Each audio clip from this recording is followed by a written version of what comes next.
अभी आज इशू कर रहा है।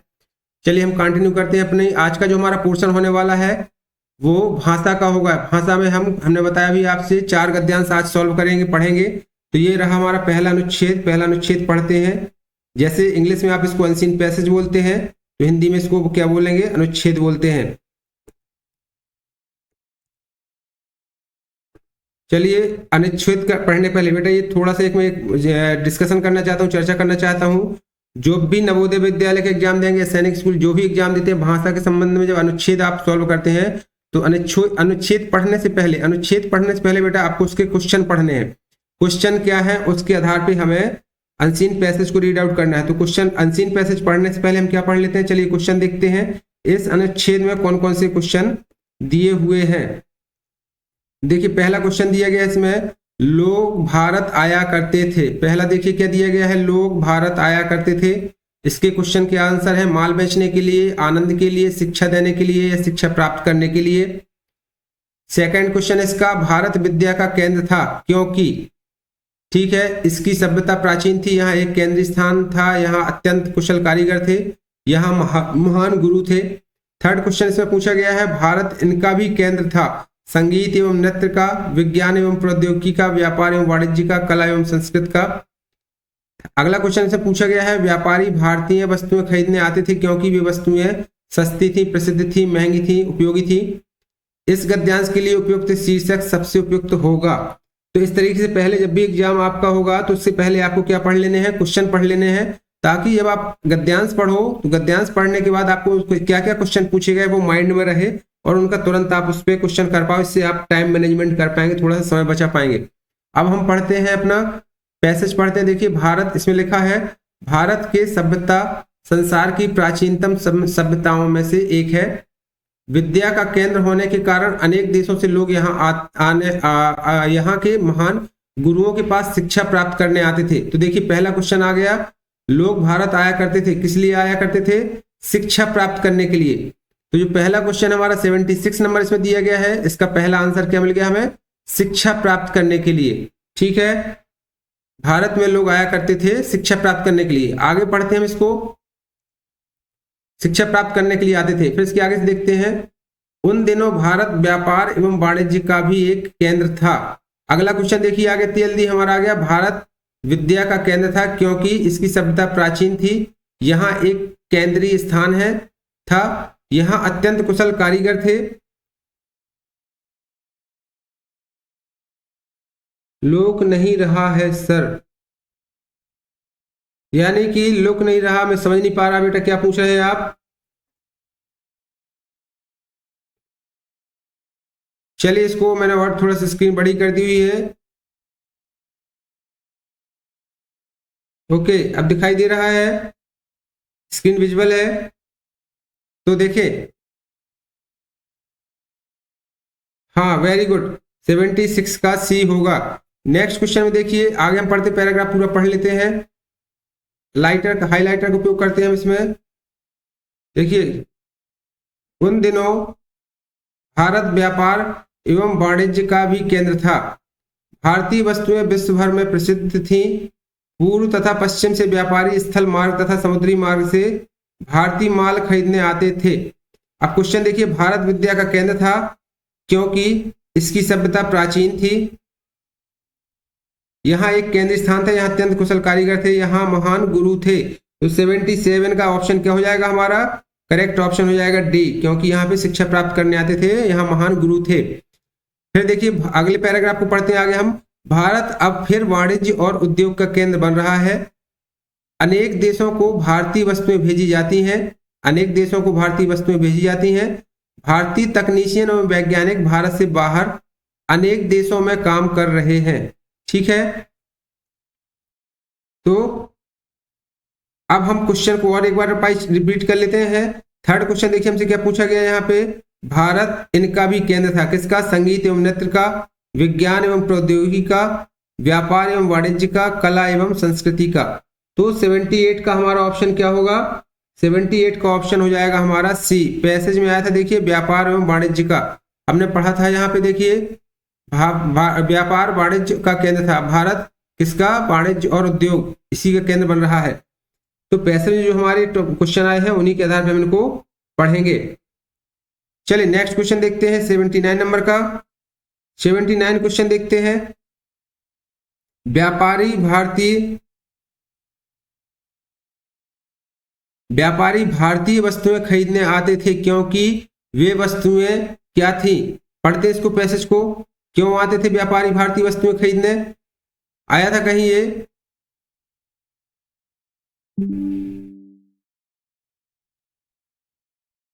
उन दिनों भारत व्यापार वाणिज्य का केंद्र था। भारतीय वस्तुएं विश्व भर प्रसिद्ध थी, तो क्योंकि प्रसिद्ध थी। करेक्ट ऑप्शन इसमें से देखते हैं हम।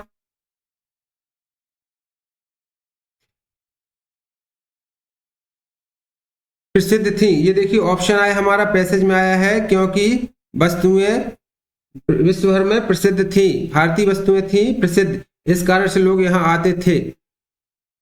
77 का डी। Very good Vicky. चलिए नेक्स्ट क्वेश्चन देखते हैं 80 नंबर का। इस गद्यांश के लिए कौन सा शीर्षक सबसे उपयुक्त है?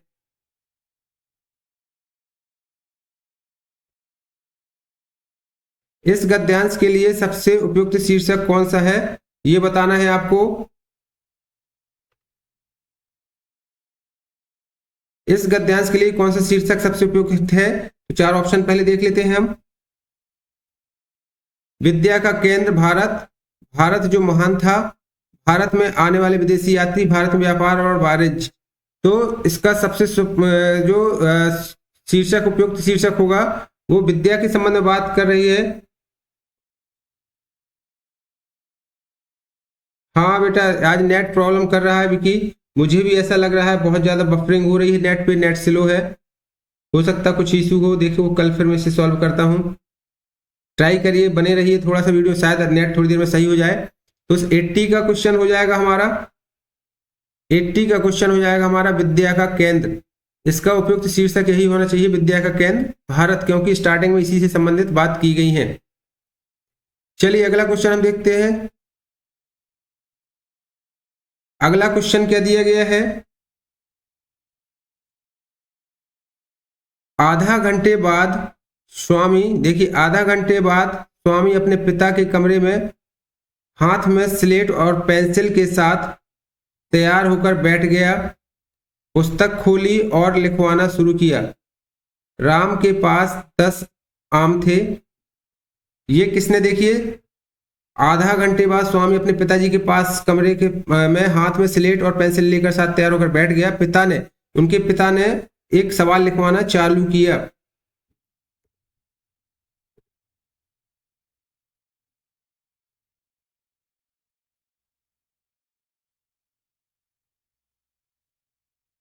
देन उसके बाद आगे पढ़ते हैं हम उसको। वह 15 रुपए कमाना चाहता था। कृष्ण को केवल 4 आम चाहिए थे। कृष्ण को, देखिए आगे पढ़ते हैं, कृष्ण को कितने रुपए देने होंगे? स्वामी सवाल की ओर बार बार टकटकी लगाकर देखता। वह उसे जितनी बार पढ़ता उसे उसमें एक नया अर्थ प्रतीत होता। आमों को सोचकर उसके मुंह में पानी आने लगा। वह समझ नहीं पा रहा था कि राम को 10 आमों के लिए 15 रुपए क्यों देने चाहिए थे। राम कैसा आदमी था? हो सकता है वह शंकर की तरह निर्दय हो। यदि उसे 15 रुपए चाहिए थे तो वह अवश्य ऐसा ही होगा। पिता ने समाचार पत्र से निगाह उठाते हुए पूछा, क्या तुमने सवाल कर लिया? पिताजी, क्या आम पके हुए थे? पिता ने थोड़ी देर के लिए उसकी ओर देखा और फिर मुस्कुरा कर बोले, पहले सवाल निकालो, फल पके हुए थे या नहीं, यह मैं तुम्हें बाद में बताऊंगा। देखिए पिता अपने बच्चे को क्वेश्चन लिखवा रहे थे। इस पैसेज के माध्यम से यही बताया गया है। उसको एक सवाल दे रहे थे, सवाल में उसने क्वेश्चन दिया कि एक आम खरीद बेचने में उसको 15 रुपए कमाने तो कितने आम लेगा कृष्ण। इस तरीके से टॉपिक है, आप इसको पढ़ना है पैसेज को, और पढ़ने के बाद अपने क्वेश्चन को देखना है। देखिए पहला क्वेश्चन क्या दिया गया है, इस अवतरण में से हमें यह अनुमान लगा सकते हैं। देखिए पहला क्वेश्चन क्या दिया गया है, इस अवतरण से हम क्या अनुमान लगा सकते हैं। दिया गया इसमें इस अवतरण से हम यह अनुमान लगा सकते हैं कि स्वामी को गणित में रुचि नहीं थी, स्वामी गणित में अच्छा था, स्वामी को गणित से अधिक और विषय पसंद थे, स्वामी अपने पिता के पास सवाल निकाला करता था। तो इससे अपन यही अनुमान लगा सकते हैं कि जब वो पिता और बेटा साथ में पढ़ते हैं तो बेटा अपने पिताजी के पास बैठ के डेली सवाल लगाया करता था। तो 81 का ऑप्शन क्या होना चाहिए? करेक्ट आंसर हो जाएगा इसका डी। इससे ही अनुमान लगाया जा सकता है कि स्वामी, उस लड़के का नाम है, उसके पिता अपने पिता के पास बैठ के सवाल लगाया करता था। ठीक है, अगला क्वेश्चन देखिए। अगला क्वेश्चन है 82 नंबर का। 82 नंबर क्वेश्चन में दिया गया है, हर बार पढ़ने पर सवाल में उसे एक नया अर्थ मिलता, इसका अर्थ है। सवाल गलत लिखा गया था, सवाल बहुत कठिन था, स्वामी अन्य वस्तुओं के बारे में सोच रहा था, स्वामी को सवाल याद करना नहीं आता था। इससे आपको बताना है, देखिए सीधी सी बात है, जब वो पढ़ा रहे थे तो उसका ध्यान कहीं और था, वो कई वस्तुओं के बारे में सोच रहा था। आप गद्यांश एक बार फिर से देखिए, दोबारा अनुच्छेद तो इसमें आया है, यहाँ पे देखिए, वह उसे जितनी बार पढ़ता उसे उसमें एक नया अर्थ निकल आता। ये देखिए, ये लिखा है यहाँ पे, वह उसे जितनी बार पढ़ता उस पे नया अर्थ निकल आता। इससे प्रतीत होता है कि वह, उसका ध्यान कहीं और पे था, वो पढ़ नहीं रहा था। तो दूसरे 82 का आंसर हमारा क्या हो जाएगा? ऑप्शन नंबर सी, 82 का आंसर हो जाएगा हमारा करेक्ट आंसर सी। ठीक है बेटा, चलिए नेक्स्ट क्वेश्चन देखते हैं। नेक्स्ट क्वेश्चन दिया गया है, सवाल निकालने का प्रयत्न करते समय निम्नलिखित में से कौन सा विचार स्वामी को नहीं सूझा? सवाल निकालने का प्रयत्न करते समय निम्नलिखित में से कौन सा विचार स्वामी को नहीं सूझा? क्या आम पके हुए थे? क्या राम शंकर की तरह निर्दय था? राम किस प्रकार का आदमी था? कृष्ण को केवल 4 आम क्यों चाहिए थे? क्या आंसर हो जाएगा 83 का? जो 83 है, 83 का आंसर बताइए क्या होगा? देखिए, क्या उसने अपने पिताजी से क्या क्वेश्चन, क्या दिमाग में उसके चल रहा था, क्या नहीं सॉल्व कर पा रहा था कि उसे कृष्ण को केवल 4 आम चाहिए थे। ये आया यहाँ पे, कृष्ण यहां आया था, देखिए कृष्ण को केवल 4 आम चाहिए थे, कृष्ण को कितने रुपए देने होंगे? तो ये सवाल उसके दिमाग में नहीं आ रहा था बार बार। तो करेक्ट ऑप्शन आपका क्या होना चाहिए इसका? 83 का करेक्ट ऑप्शन हो जाएगा कि कृष्ण को केवल 4 आम क्यों चाहिए थे। Option number D correct answer हो जाएगा 83 का। ठीक है, उसके बाद अगला क्वेश्चन है 84 में देखिए पूछा है, यदि उसे 15 रुपए चाहिए तो वह अवश्य ऐसा ही होगा। तो वह अवश्य ऐसा ही होगा, यहाँ वह से क्या तात्पर्य है? किसके संबंध में है? यदि उसे 15 रुपए चाहिए तो वह अवश्य ऐसा ही होगा, वह किसके लिए कहा गया था यहाँ पे? राम के लिए, शंकर के लिए, स्वामी के लिए, कृष्ण के लिए? बताइए। 84 जो अपना क्वेश्चन आया था पहले पैसेज में, यहाँ पे नीचे देखिए, यहां आया था, आम कौन बेच रहा था? देखिए उसने जो सवाल लिखवाना जब चालू किया था तो राम के पास 10 आम थे जिनसे वह 15 रुपए कमाना चाहता था। तो किसके पास आम थे? 15 रुपए। और जब इसके बाद पैसेज आया तो पैसेज में आगे देखिए, ये क्वेश्चन उठा, वह 15 रुपए कमाना चाहता था राम के पास, ये देखिए वह 15 रुपए कमाना चाहता था। तो किसके लिए आया ये शब्द? राम के लिए। 84 का करेक्ट आंसर हो जाएगा हमारा Ram, option number A. Option number A correct answer हो जाएगा, इस क्वेश्चन का करेक्ट आंसर हो जाएगा हमारा ऑप्शन ए। लास्ट क्वेश्चन इस पैसेज का देखिए, मैं तुम्हें बाद में बताऊंगा, मैं तुम्हें बाद में बताऊंगा, स्वामी का पिता कहता है कि वह उसे बताएगा, उसके कब? पुस्तक पढ़ लेने के बाद, आम खा लेने के बाद, सवाल लिख लेने के बाद, सवाल कर लेने के बाद।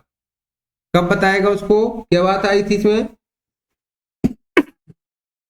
ऑप्शन नंबर बताइए 85 का, मैं तुम्हें बाद में बताऊंगा, स्वामी का पिता कहता है कि वह उसे बताएगा। उसके क्या करने के बाद आया था पैसेज में, उसके सवाल कर लेने के बाद आया था ऑप्शन। देखिए फिर से देख लेते हैं पैसेज। देखिए, पिता ने समाचार पत्र से निगाह उठाते हुए पूछा, क्या तुमने सवाल कर लिया पिताजी, क्या आम पके हुए थे, उसने पूछा।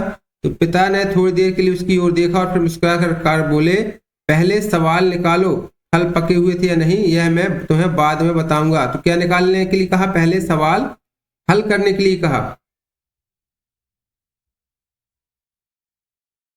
तो ऑप्शन नंबर क्या हो जाएगा हमारा इसका? ऑप्शन नंबर हो जाएगा हमारा इसका, सवाल कर लेने के बाद ऑप्शन नंबर डी, 85 का ऑप्शन हो जाएगा हमारा डी।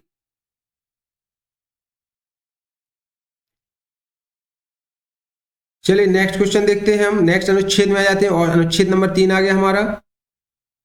अनुच्छेद नंबर 3 को पढ़ते हैं। देखिए पहले, श्रीलंका संसार के सबसे अधिक सुंदर देशों में से एक माना जाता है। इसका क्षेत्रफल बहुत छोटा है। यह भारत के दक्षिण पूर्वी तट, आगे पढ़ते हैं, पेज में चलते हैं।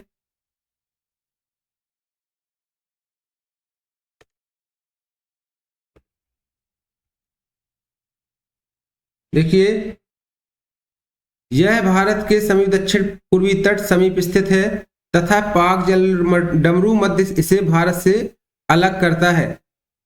ठीक है, यहाँ के निवासी इसे कभी कभी इसके पुराने नाम से बुलाते हैं, जिसका अर्थ है स्वर्ण द्वीप। सिंदबाद नाविक की कहानी में कहा गया है कि सिंदबाद यहाँ आया था और उसने इस सिरनद्वीप का नाम दिया। इसे किसका नाम दिया था? सिरनद्वीप का नाम दिया था। जो सिंदबाद था, सिंदबाद नामक आया था वहां पे, उसने इसको सिरनद्वीप नाम दिया था, जिसका अर्थ है सौभाग्यशाली प्राप्ति। जिसका अर्थ क्या है? सौभाग्यशाली प्राप्ति। विषुवत रेखा से बहुत दूर होने के कारण श्रीलंका की जलवायु उष्णकटिबंधीय है। यह पूरे वर्ष गर्म रहता है और ग्रीष्म तथा शीत ऋतुओं में बहुत ही थोड़ा अंतर होता है। मानसून के दिनों में भारी वर्षा होती है, इसलिए जलवायु गर्म और नम है। इसके फलस्वरूप पेड़ पौधे बहुत अधिक हैं और द्वीप के अधिकांश भागों में वन है। पेड़ों को काटकर रास्ता बनाए बिना उनमें से गुजरना कठिन है। ये देखिए श्रीलंका के ऊपर है पूरा, जो श्रीलंका देश है उसके संबंध में पूरी कहानी बताई गई है, उसका इतिहास बताया गया है, वहां का कल्चर बताया गया, एटमॉस्फेयर बताया गया है। अब अपन इसके संबंध में क्वेश्चन देखते हैं। देखिए 86 क्वेश्चन पहले नंबर देखते हैं क्या है।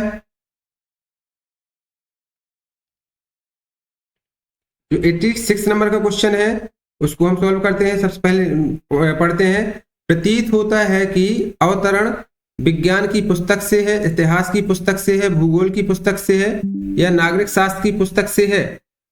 क्या प्रतीत होता है इससे? 86 का करेक्ट आंसर होगा हमारा ऑप्शन नंबर बी, इतिहास की पुस्तक से है। ये क्वेश्चन हमारा कहां से दिख रहा है ये गद्यांश? इतिहास की पुस्तक से। तो प्रतीत होता है कि अवतरण कहां से है? इतिहास की पुस्तक से है। इतिहास की पुस्तक से है, करेक्ट आंसर हो जाएगा इसका। अगला क्वेश्चन देखिए, सिंदबाद नामक नाविक की कहानी में सिंदबाद ने इस द्वीप को क्या कहा था? आया था क्वेश्चन में सिरनद्वीप। अभी हमने पढ़ा था क्वेश्चन पे, देखिए एक बार फिर से देखते हैं। सिंदबाद ये आई थी इसकी स्टोरी में, यहाँ पे देखिए जो सिंदबाद नाविक की कहानी में कहा गया है कि सिंदबाद यहाँ आया और इसने इसे क्या नाम दिया? सिरनद्वीप नाम दिया था।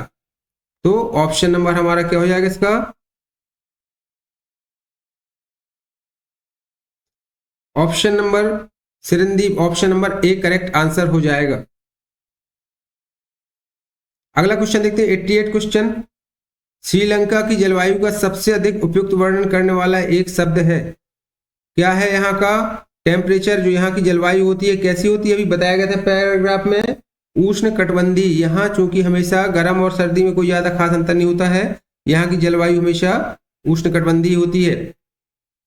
श्रीलंका में अनेक जंगल हैं। इसका ऑप्शन क्या होगा? क्यों है अनेक जंगल? वर्षा और गर्मी के कारण, ग्रीष्म तथा शीत ऋतु के कारण, भारत से समीपता के कारण, विषुवत रेखा के कारण। तो इसका करेक्ट आंसर आपको बताना है। 89 का क्या होगा? वर्षा और गर्मी के कारण यहाँ हमेशा वर्षा होती रहती है और टेम्परेचर गर्म ही रहता है ज्यादातर। इस कारण से यहाँ श्रीलंका में अनेकों जंगल हैं। ये ऑप्शन आया था अभी अपने पैराग्राफ जब पढ़ा था। अगला क्वेश्चन देखते हैं इसका। अगला क्वेश्चन दिया गया है, पेड़ों को काटकर रास्ता बनाए बिना उनमें से गुजरना कठिन है। पेड़ों को काटकर रास्ता बनाए बिना उनमें से गुजरना कठिन है। इस वाक्य में उनमें से तात्पर्य है, क्या तात्पर्य है? वन, सड़कें, वर्षा। यहाँ वन लिखा हुआ है तो यहाँ पे वन होना चाहिए। करेक्ट आंसर क्या होना चाहिए इसका? 90 का बी होना चाहिए। मतलब वनों से गुजरना, जब तक उनके बीच से आप रास्ता नहीं बनाएंगे काट करके, वहां से गुजरना मुश्किल है, तो वनों से गुजरना मुश्किल है। हमारा अनुच्छेद 3 कंप्लीट हुआ। आज नेट बेटा काफी स्लो है, इस कारण से मुझे भी इशू फील हो रहा है कि आप लोगों की क्लास उतने अच्छे से नहीं हो पा रही है, लेकिन बाद में प्ले स्टोर में स्टोर होने के बाद वीडियो आप इसे वॉच कर लीजिएगा। हिंदी का इंपॉर्टेंट अनुच्छेद है, आपके काम आएगा। आप यदि हिंदी भाषा से हैं तो आपकी एक प्रिपरेशन के लिए एक मॉडल पेपर का हिंदी अनुच्छेद दिया, जिसमें हमने 4 अनुच्छेद पढ़ रहे हैं। चलिए चौथा भी कर ले रहे हैं। मैं स्टोर इसको प्लेलिस्ट से आप बाद में वॉच कर लीजिएगा। मैं आपके लिए इसको पढ़ के इसके आंसर टिक किए दे रहा हूँ। और जो भी नए बच्चे हो प्लीज चैनल को सब्सक्राइब कर लें ताकि आपको ये वीडियो की नोटिफिकेशन मिलती रहे। चलिए अगला हम अपना पैराग्राफ देखते हैं। अनसीन पैसेज का लास्ट हमारा जो है, अपने पिता की मृत्यु के बाद अशोक राजगद्दी पर बैठा। अशोक भारत के अति महत्वपूर्ण शासकों में से एक था। वह बलशाली और बुद्धिमान ही नहीं, बड़ा दयालु भी था। शासन की बागडोर संभालने के बाद उसने उड़ीसा में अपनी सेना का नेतृत्व किया। वहां शत्रु की सेना को पराजित कर उसने अपने साम्राज्य का विस्तार किया, परंतु अपने इस एकमात्र युद्ध में दोनों पक्षों के अनेक सैनिकों की हत्या देखकर वह दहल उठा। यह देखकर तो वह और भी विचलित हो गया कि ऐसे निर्दोष लोग भी मारे जा रहे थे जो सेना में नहीं थे, सिर्फ इसलिए भी मारे काटे जा रहे थे कि सेना के रास्ते में पड़ रहे थे। और आगे इसको पढ़ते हैं पैराग्राफ को। अशोक पटना लौट आया और उसने निश्चय किया कि वह अब कोई युद्ध नहीं लड़ेगा। उसने युद्ध के धार्मिक उपदेशों की शरण ले ली। बुद्ध के धार्मिक उपदेशों की शरण ले ली। चलिए अब यहां से स्टार्ट करते हैं अपने क्वेश्चन आज के। इस पैराग्राफ लास्ट पैराग्राफ के स्पष्ट आपको समझ में आ गया होगा कि ये जो अनुच्छेद था ये सम्राट अशोक के बारे में है। सम्राट अशोक कहाँ पे? उड़ीसा राज्य में जब वो युद्ध कर रहे थे तो वहां पे उन्होंने युद्ध में जो मार काट हुई उससे उनका हृदय परिवर्तन हुआ और पटना आकर वापस उन्होंने इसकी प्रतिज्ञा कर ली, बुद्ध धर्म उपदेश ले लिए कि अब कभी युद्ध नहीं करेगा। चलिए करते हैं क्वेश्चन। सम्राट अशोक एक शक्तिशाली राजा था, हम यह कह सकते हैं, क्योंकि वह अधिक से अधिक युद्ध लड़कर अपने साम्राज्य का विस्तार करना चाहता था। ये देखिए सबसे पहले यही पॉइंट आया था कि वह अपने राज्य का विस्तार करना चाहता था युद्ध करके, तो करेक्ट ऑप्शन हो जाएगा ए। इस क्वेश्चन का करेक्ट आंसर हो जाएगा हमारा ऑप्शन नंबर ए। चलिए नेक्स्ट क्वेश्चन देखते हैं 92।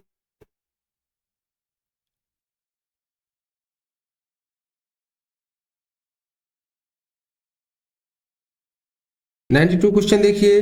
92 में कहा गया है, अपनी पहली विजय के बाद उसने आगे युद्ध न लड़ने का निर्णय लिया था। क्यों? उसे डर था कि वह किसी युद्ध में मारा न जाए। युद्ध लड़ने के तरीकों का उसे ज्ञान न था और उन पर विश्वास नहीं था। वह बहुत कमजोर था। बहुत सारे भोले भाई लोगों का मारा जाना वह सह नहीं सका। तो ऑप्शन क्या होगा? क्लियर है, डी। बहुत ही सिंपल है ये, आप इसको टिक लगा सकते हैं। 92 का क्या होगा? इसका ऑप्शन डी हो जाएगा। इसके बाद 93 क्वेश्चन देखते हैं। जो 93 क्वेश्चन है, अनुच्छेद में आए हत्याकांड शब्द का आशय है। हत्याकांड शब्द का आशय है क्या है? सैनिकों और पशुओं को युद्ध के लिए प्रशिक्षित करना, अनेक लोगों को पशुओं की तरह मारा जाना, युद्ध के दौरान लोगों और जानवरों की चिकित्सा, सैकड़ों मनुष्य और जानवरों को गोलियों से मार डालना।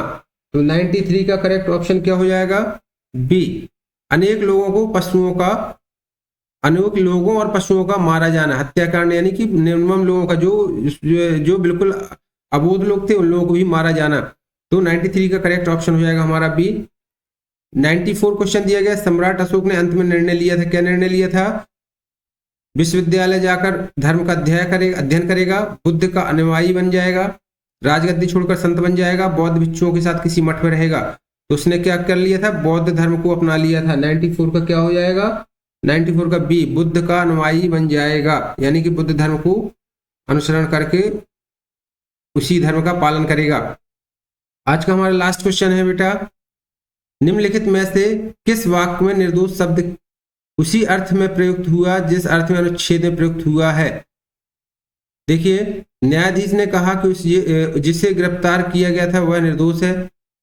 जिस तरीके से, यानी इसका क्वेश्चन का आशय यह है कि जिस तरीके से हमने पैसेज में हमने पढ़ा कि निर्दोष शब्द आया था कि वहां पर निर्दोष लोगों की निर्मम हत्या की जा रही थी, तो जो अर्थ निर्दोष का वहां हो रहा है, इन चार में से भी निर्दोष का वही अर्थ कहाँ निकल रहा है? तो पहले शब्द में देखिए, न्यायाधीश ने कहा कि जिसे गिरफ्तार किया गया था वह निर्दोष है। मैंने बच्चे के निर्दोष चेहरे को देखा और उसे चूमना चाहा। भीड़ भाड़ वाली जगहों पर बम विस्फोटों से रोजाना हजारों निर्दोष लोग मारे जा रहे हैं। वह इतनी सरल और निर्दोष है कि किसी को कष्ट देने की बात सोच नहीं सकती। तो 95 का क्या हो जाएगा? देखिए, वहां पे भी जो हमने गद्यांश पढ़ा, वहां पे भी निर्मम लोगों को, निर्दोष लोगों को युद्ध में मारा जा रहा है, यानी कि जब युद्ध होती है, मारकाट होती है, तो निर्दोष लोगों को मारा जाता है जिनका कोई कसूर नहीं होता है। सेम थर्ड पॉइंट से हमारे यहाँ पे आशा निकल रहा है कि भीड़ वाली जगहों पर जब बम विस्फोट हो जाता है, ये तो हजारों निर्दोष लोग ऐसी जगह पे मारे जाते हैं जिनका कोई कसूर नहीं होता है। तो करेक्ट ऑप्शन क्या हो जाएगा? Option number C. चलिए बेटा, आज की क्लास हम इसी क्वेश्चन के साथ समाप्त करते हैं और कल मैं अपने नेट की प्रॉब्लम को सॉल्व करके अपने नेक्स्ट क्लास अच्छे से स्टार्ट करेंगे, नया मॉडल पेपर के साथ आएंगे। चलिए, गुड नाइट, जय हिंद, जय भारत।